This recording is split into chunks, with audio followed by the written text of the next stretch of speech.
Have you ever wondered why some products you own break or stop working after a certain amount of time? This is no accident. It's called planned obsolescence. This technique is used to limit the life of your products, forcing you, the consumer, to go out and splurge more money on a newer version. The term planned obsolescence first appeared in the early 1930s and was a suggested economic model to end the Depression. The rationale was if people didn't continually buy things, the economy would crash. If merchandise didn't wear out, nobody would buy new things, factories would sit idle, and people would lose their jobs. Free spending and wasting became the foundation of modern consumer economy, and repetitive consumption is now built into many consumer items like technology, fashion, and household goods. The epitome of planned obsolescence? Mobile phones. They break easily, are hard to repair, and are constantly being updated. So now that we know what planned obsolescence is, we can ask, how does this affect our world? Does it leave a positive or negative imprint on our culture? Planned obsolescence creates an endless cycle which causes consumers to feel a pressure to remain up to date with the newest innovations. Looking at the globally known brand Apple, we can see that back in 2010 they released their original iPod on the 3rd of April, which contained no wireless 3G connection.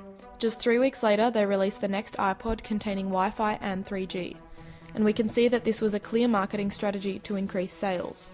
Jay Campbell, a vice president of Hart Research Associates, conducted the CNBC survey and believes planned obsolescence has always been a part of the technology industry's sales model, but Apple has taken it to a whole new level.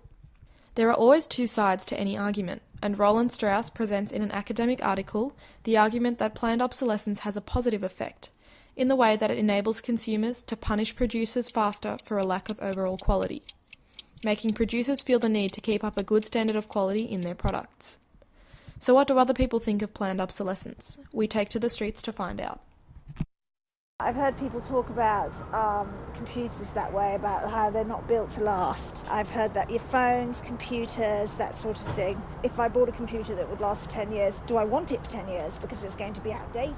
I've had my phone now for 2 years, close to 3 years, and every year I find something new slowing down in the phone. But definitely something with the mechanics in the phone is slowing down.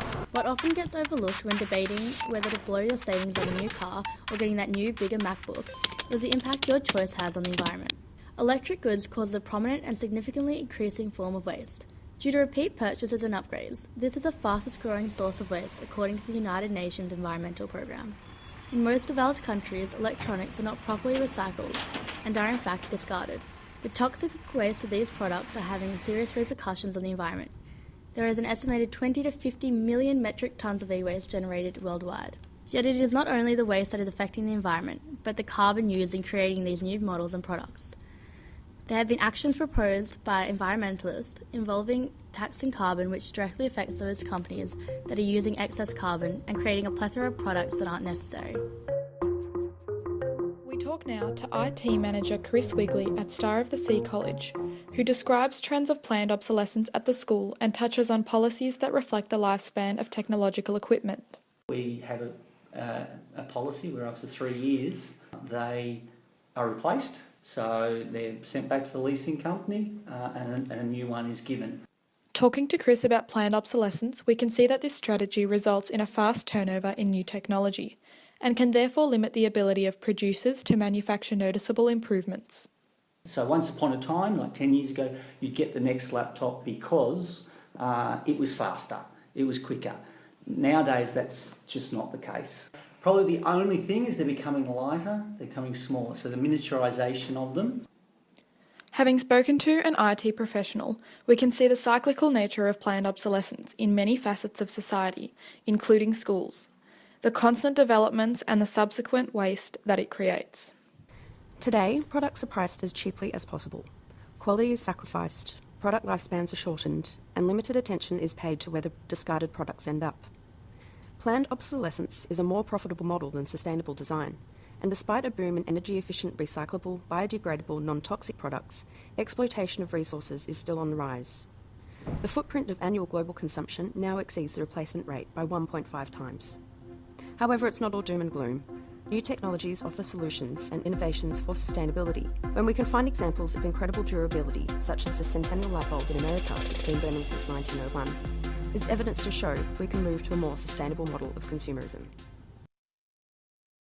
This audio or video essay was produced by students in the course COM 2674 Making Media in the Bachelor of Communication Professional Communication degree at RMIT University, Melbourne. Any excerpts of copyrighted audio are utilised here for the purpose of research, study and criticism within the context of the fair dealing provisions of the Copyright Act 1968. If you believe copyright of a property you have rights to has been infringed, please contact Valentina Griesheimer on S3626919 at rmit.student.edu.au, Amber Craig on S3281446 at student.rmit.edu.au, Lola Sutcliffe on S3601534 at student.rmit.edu.au, or Daniel Binns at daniel.binns at rmit.edu.au, course coordinator of COM 2674 Making Media.